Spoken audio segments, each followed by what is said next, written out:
Неліктен пайғамбарымыз саллаллаху алейхи уассалам хижрет үшін Хабаш елін таңдады? Пайғамбарымыздың саллаллаху алейхи уассалам сахабаларды Хабашстанға жіберуі мұсылман емес барлық елдің бірдей болмайтындығын көрсетеді. Хабаш елінде адамдарға дінін еркін ұстануға мүмкіндік берілді.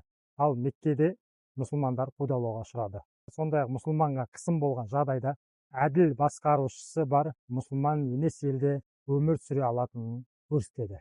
Хабаш еліне сахабалар 2 рет хижрет жасайды. Барлығы ол жерде 14 жыл өмір сүреді. Олар тек Хайбардан кейін қайта оралады. Пайғамбарымыз саллаллаху алейхи уассалам Хабаш елін таңдауының бірнеше себебі болды. Біріншіде, оның патшасы Нәжаши әділ әрі адал адам болатын. Екіншіден, Құрайштың бұл елмен бұрыннан сауда байланысы болғандықтан сахабалар үшін бұл ел бейтаныс емес еді. Үшіншіден, Қызыл теңіз арқылы өту салыстырмалы түрде жақынырақ болатын. Сонымен қатар олар христиан еді. Христиандар пайғамбарлыққа сенетін болғандықтан мұсылмандарға, мүшриктерге қарағанда әлдеқайда жақын болатын.